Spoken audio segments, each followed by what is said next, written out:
ओम शांति। आज 21 जून 2023 की साकार मुरली। आज बाबा ने कहा, मीठे बच्चे, तुम ज्ञान सागर बाप के पास आते हो सम्मुख मिलन मनाने, बादल भरने, कोई तीर्थ करने, व पहाड़ी की हवा खाने नहीं आते हो। प्रश्न, गृहस्थ व्यवहार में रहते हुए किस विधि से चलते रहो तो एवर हेल्दी बन जाएंगे? उत्तर, तुम यह एवर हेल्दी बनने के लिए सदैव वाह वाह करते रहो। तुम ही से खाओ, तुम ही संग घूमो, सब कुछ बुद्धि से बाप हवाले कर दो। ऐसा समझ कर चलो कि हम शिव बाबा की परवरिश के अंदर पल रहे हैं। किसी भी चीज में ममत्व न रहे। अर्पण करके उसके हुक्म से खाओ तो सब पवित्र हो जाएगा और तुम एवर हेल्दी बन जाएंगे। गीत है, दूर देश का रहने वाला। ओम शांति। दूर देश के रहने वाले पास बच्चियां मिलने आती है। बच्चियां कोई तीर्थ पर नहीं आती है, वह पहाड़ी पर वह हवा खाने नहीं आती है। मनुष्य तो पहाड़ों पर जाते हैं हवा खाने, परंतु बच्चे यहाँ पर आते हैं माता पिता पास मिलने। यह जानते हो, माता पिता दूर देश के रहने वाले आते हैं पराये देश में। क्यों आते हैं? स्वर्ग रचने। उनसे मिलने लिए बच्चे भिन्न भिन्न गांव से, कितना दूर देश से आते हैं। विलायत से भी आएंगे। किस लिए? कोई चीज देखने लिए नहीं। आत्माएं अथवा जीव आत्माएं आती है माता पिता से मिलने। माता पिता भी है दूर देश का रहने वाला। अब तुम किसके आगे बैठे हो? माता पिता के सामने बैठे हैं, जिससे स्वर्ग के सुख मिल रहे हैं, परंतु उनकी मत पर चलने से। इस श्रीमत का इतना गायन है। भगवानुवाच, श्रीमत गाई हुई है। ब्रह्मा विष्णु शंकर की श्रीमत का गायन नहीं है। सबसे श्रेष्ठ माता पिता है जिसका गायन करते हैं।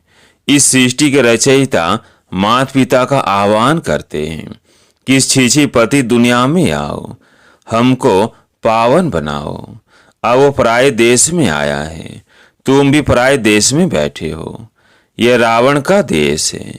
यकासुर, बकासुर, पुतनाएं, शुभनखाएं, हिरण्यकश्यप आदि सब इस मनुष्य सृष्टि के मनुष्यों पर नाम है। असुरों का कोई दूसरा रूप नहीं है, न देवताओं का कोई दूसरा रूप है, न चार भुजाएं हैं। है तो वह भी मनुष्य और देवताएं भी मनुष्य, परंतु देवताओं का पावन देश में पुनर्जन्म था। सतयुग त्रेता जैसे ईश्वर का घर है। स्वर्ग में आते हो तो अपने घर में आते हो। अब हो प्राय घर रावण के घर में, तो बाप आकर तुमको रावण के घर से छुड़ाते हैं, लिबरेट करते हैं। आधा कल्प तो तुम माया के देश में पुनर्जन्म लेते रहते हो। सतयुग त्रेता में तो राम राज्य अर्थात ईश्वर का राज्य है, क्योंकि ईश्वर ने स्थापन किया है। आधा कल्प वहां पुनर्जन्म लेते आए। आधा कल्प रावण के राज्य में पुनर्जन्म लिया। अब बच्चों को समझ पड़ी है कि हम किसके सामने बैठे हैं। यह टीचर भी है, सदगुरु भी है। तुम माताएं भी टीचर हो, सदगुरु भी हो। तुम भी पढ़ाती हो मनुष्य देवता बनाने लिए। अब तो तुम आसुरी संप्रदाय से दैवी संप्रदाय बन रहे हो। तुमको कांटों से फूल बनाने इस रथ पर बाप सवार हो आए हैं। यह तो बच्चों से मिलने और देशों में भी जाते हैं, क्योंकि चैतन्य ज्ञान सागर है। जल सागर तो नहीं है जो डुबो दे, नहीं, यह चैतन्य है। गायन है, आत्मा परमात्मा अलग रहे बहुकाल। तो परमात्मा भी आते हैं, तो उनसे मिलने आत्माएं भी आती हैं। कहाँ कहाँ से बच्चियां आती हैं। बाप भी चक्र लगाते हैं। भक्तों ने तो जहां तहां मंदिर बनाए हैं, जैसे क्राइस्ट के जड़ चित्र भी बनाते हैं। अब वह तो है देहधारी, और जो भी है ब्रह्मा विष्णु शंकर देहधारी हैं। इन सब से ऊंच तुझे भगवान। उनको अपना शरीर नहीं है, उनको तो सभी बाप कहेंगे। परम पिता गॉड फादर, उनको तो न स्थूल शरीर है न सूक्ष्म शरीर है। आते भी है जरूर, कैसे आते हैं यह सब भूल गए हैं। ऐसे तो नहीं कहेंगे श्री कृष्ण पतित पावन है, न श्री कृष्ण के शरीर में आकर पावन बनाते हैं। तो श्री कृष्ण भगवानुवाच रॉन्ग हो गया। श्री कृष्ण के मुख द्वारा क्या रचे, क्या देवताएं? नहीं, पहले तो ब्राह्मण चाहिए, उसके लिए ब्रह्मा चाहिए, नहीं तो ब्रह्मा का ऑक्यूपेशन कहाँ? श्री कृष्ण का नाम लगाने से ब्रह्मा की बायोग्राफी गुम हो जाती है। श्री कृष्ण द्वारा सतयुग स्थापन किया तो ब्रह्मा का ऑक्यूपेशन ही गुम कर दिया। परंतु तुम बच्चे जानते हो जो यहाँ आते हो, बाकी जो नहीं जानते वो समझेंगे कि अभी एक सत्संग है जहाँ गीता सुनाते हैं, परंतु यहाँ कौन सुनाते हैं यह तुम बच्चे जानते हो। ज्ञान का सागर मोस्ट विलबेड माता पिता सुनाते हैं। कितना मीठा, कितना प्यारा है। तुम कोई मनुष्य को मीठा नहीं कह सकते, क्योंकि सभी कड़वे भिखारी हैं। बाप उनको पावन बना रहे हैं, तो ऊंच तुझे भगवान। उसके बाद जो मनुष्य होकर गए हैं अभी वो सब पतित है। जब तक बाप आकर पावन न बनाए तो सब पति दुखी रह जाते हैं। जैसे मनुष्य कहते हैं कलयुग हजारों वर्ष का है, यह तो इम्पॉसिबल है। महाभारी लड़ाई सामने खड़ी है, जिसमें मुक्ति जीवन मुक्ति के गेट से खुलते हैं। तब तो कोई मुक्ति जीवन मुक्ति में जा नहीं सकते, सभी यहाँ भटकते रहते हैं। जैसे भूल भुलैया है, सभी ठोकर खाते रहते हैं, दरवाजा मिलता नहीं। चाहते हैं मुक्ति जीवन मुक्ति के गेट में जाए। कोई मरता है तो भी कहते हैं स्वर्गवासी हुआ, परंतु यह तो नरक है। स्वर्ग में तब जा सकते हैं जब बाप आए, राजयोग सिखलाए, तब राजाई वह प्रजापद पा सकते हैं। अब यह कमाई, कहते हैं ना इसने कौन सी कमाई की जो ये इतना साहूकार बना, तो सतयुग के देवताओं ने कौन सी कमाई और कब की जो ये ऐसे बने? जरूर कलयुग के अंत में की होगी, तब सतयुग में बने। अब तुम जानते हो हम ऐसी कमाई कर रहे हैं जो स्वर्ग के मालिक बनेंगे। जरूर उसकी रिजल्ट तुम स्वर्ग में भोगेंगे। अब तुम कलयुग और सतयुग के संगम पर हो, उनको अलग युग कर दिया है। सारे कर्म अकर्म विकर्म की गति बाप समझाते हैं। कहते हैं बच्चे अब जो कर्म मैं तुमको सिखाता हूं वही करो। इसको कलयुग नहीं कहेंगे। संगम युग का किसको पता नहीं है। जब सतयुग से त्रेता होता है तब भी किसको पता नहीं पड़ता कि सतयुग त्रेता का संगम पास हो रहा है। यह पीछे गाया जाता है कि सतयुग में फलाने राज्य करते थे, त्रेता में फलाने राज्य करते थे, द्वापर हुआ तो देवी देवता वाम मार्ग में चले गए। यह सब अब तुमको पता पड़ता है। यह ज्ञान और कोई में नहीं है। तुम ही वर्ल्ड की हिस्ट्री ज्योग्राफी पढ़ते हो। तुम्हारे पास एम ऑब्जेक्ट है। जो भी दुनिया में गीता पाठशालाएं हैं वो अवैध शास्त्र सुनाते हैं। एम ऑब्जेक्ट कोई नहीं है। स्कूल कॉलेज को पाठशाला कहते हैं। वो पढ़ाई फिर भी सोर्स ऑफ इनकम है। तो तुम्हारे पास एम ऑब्जेक्ट है कि इस पढ़ाई से पावन बन मुक्ति धाम में जाएंगे, फिर वहां पहाड़ बजाने सतयुग में आएंगे। तुमको सतयुग से कलयुग तक कौन सा पहाड़ बजाना है वो सारा पता है। तुम बादल यहाँ आए हो भरने के लिए, एक ही जन्म के लिए सोर्स ऑफ इनकम बनाने। कितनी ऊंच पढ़ाई है। तो पढ़ाने वाला भी ऊंच तुझ भगवान एक है, बाकी तो सब है बहन भाई। ब्रह्मा सरस्वती शंकर पार्वती विष्णु सब इनके बच्चे हैं। बच्चों को बच्चों से वर्षा नहीं मिलता है। वर्षा बाप से मिलता है।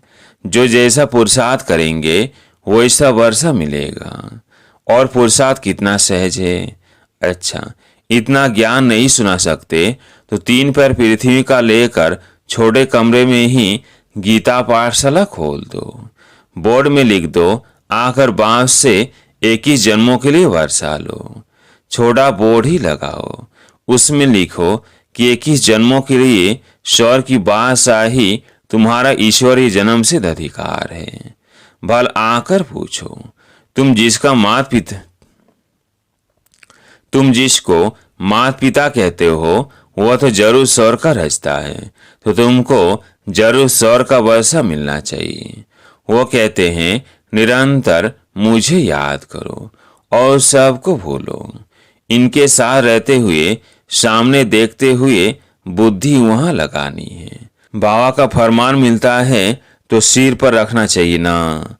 बाप ऑर्डिनेंस से निकालते हैं, बच्चे अब बीच का धंधा बंद करो, और कोई से बात नहीं करते, बच्चों को ही समझाते हैं। बाहर वाला तो यहाँ सभा में कोई बैठ नहीं सकता जब तक 7 रोज आकर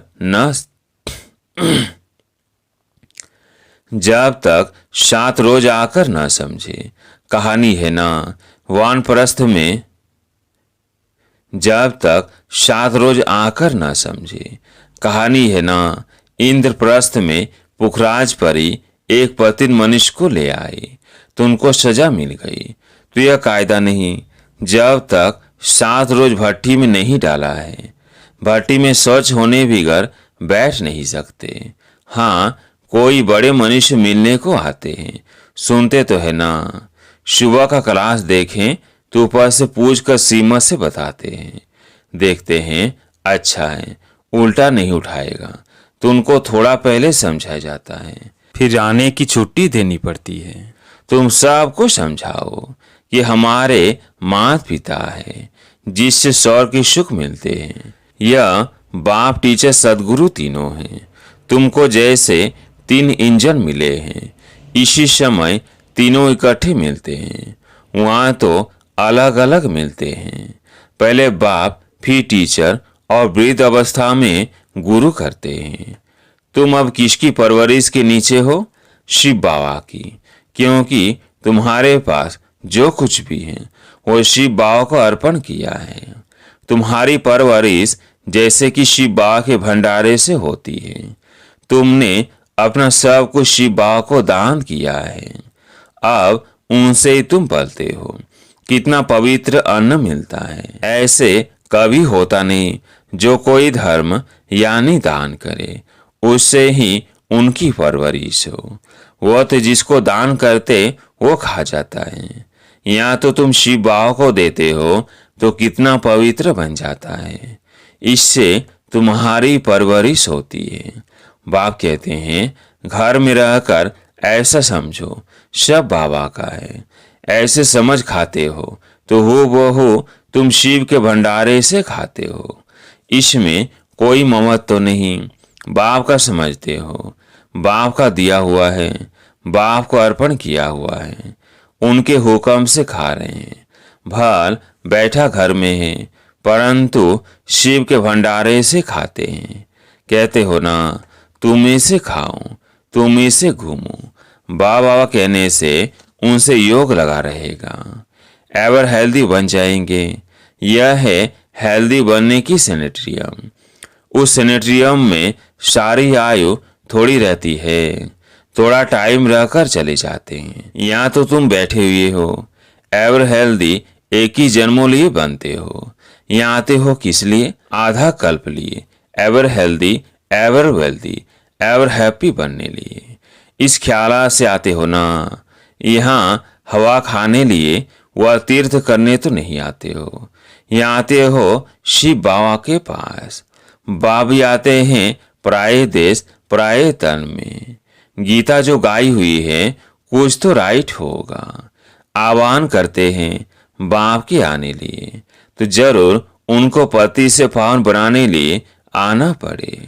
पति तो नहीं, परम धाम में उनके पास जाएंगे, पावन होने लिए जा नहीं सकते। हर एक भक्त की आत्मा पुकारती है कि बाबा आओ। बाप कहते हैं मैं आता हूँ सबकी गति सदगति करने। सर्व के ऊपर दया करने वाला सर्वोदया तो एक बाप है ना। कौन सी दया करते हैं? श्रीमत देते हैं। श्रीमत तो मशहूर है, जिस पर चलने से श्रेष्ठ अर्थात स्वर्ग के मालिक बनेंगे। फिर जो जितना डायरेक्शन पर चले, कोई तकलीफ तो नहीं देते हड्डियों करने अथवा तीर्थों पर धक्का खाने की। अमेरिका हो, फिलीपाइंस हो, कहाँ भी हो, गृहस्थ व्यवहार में तो रहना चाहिए, परंतु रहते हुए कमल पुष्प समान रहना है। जनक का मिसाल है, तुम्हारा है राजयोग। वह तो कहेंगे स्वर्ग के सुख तो कागविष्टा के समान है, परंतु भारत का राजयोग तो मशहूर है, इसको कोई जानते नहीं। प्राचीन योग तो प्राचीन बाप ही सिखाएंगे। गीता, वेद शास्त्र आदि सब भक्ति मार्ग की सामग्री है। झाड़ को पूरा होना ही है, फिर इसी झाड़ को सब्ज होना है। तो तुम आए हो माता पिता पास रिफ्रेश होने, और घड़ी घड़ी आएंगे, क्योंकि सम्मुख मजा आता है। यहाँ सदा के लिए तो बैठ नहीं सकते, लो नहीं, अपना गृहस्थ व्यवहार भी संभालना है जरूर। बाकी यह पाठशाला अर्जुन बहुत वृद्धि को पाएगी। यह विघ्न आदि न पड़े तो यह बहुत बढ़ जाए, इसलिए विघ्न पड़ते हैं। 5 और बस इकट्ठे बैठ कैसे पढ़ेंगे, इसलिए लिमिट है। जिनको बाप सम्मुख देख भी सके, बाप देखते तो आत्माओं को है ना, शरीर को नहीं देखते। जो से देखेंगे तो उनको शरीर ही भूल जाएगा। चुंबक है ना, तो जैसे अनकॉन्शियस होता जाएगा। अच्छा, मीठे मीठे सिकिल्दे बच्चों प्रति माता पिता बाप दादा का याद प्यार और गुड मॉर्निंग। रूहानी बाप की रूहानी बच्चों को नमस्ते। हम रूहानी बच्चों की रूहानी बाप दादा को याद प्यार गुड मॉर्निंग नमस्ते नमस्ते। धारणा के लिए मुख्य सार। पहला पॉइंट है, ऊंची मंजिल पर जाने के लिए बाप, टीचर, गुरु के रूप में हमें 3 इंजन मिलते हैं। सदा इसी स्मृति से आगे बढ़ना है। दूसरा पॉइंट है, बुद्धि से सब कुछ बाप हवाले कर उनकी परवरिश के नीचे पलना है। बहुत मीठा पावन बनना है। पतित पने का कड़वापन निकाल देना है। आज प्यारे मीठे बाबा का वरदान, अनुभव की संपन्नता द्वारा सदा उमंग उत्साह में रहने वाले मास्टर ऑल माइटी ऑथोरिटी भव। अनुभव की संपन्नता द्वारा सदा उमंग उत्साह में रहने वाले मास्टर ऑल माइटी ऑथोरिटी भव।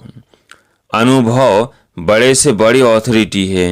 हर गुण, हर शक्ति, हर ज्ञान के पॉइंट के अनुभवों में संपन्न बनो तो चेहरे पर सदा उमंग उत्साह की चमक दिखाई देगी। अब सुनने सुनाने के साथ साथ अनुभवी मूर्त बनने का विशेष पाठ बजाओ। अनुभव के ऑथोरिटी वाले स्वयं को सदा भरपूर आत्मा अनुभव करेंगे।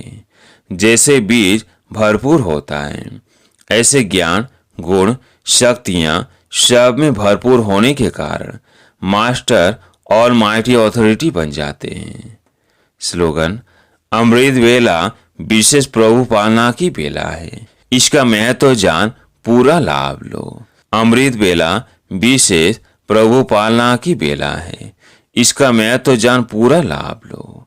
अच्छा, ओम शांति।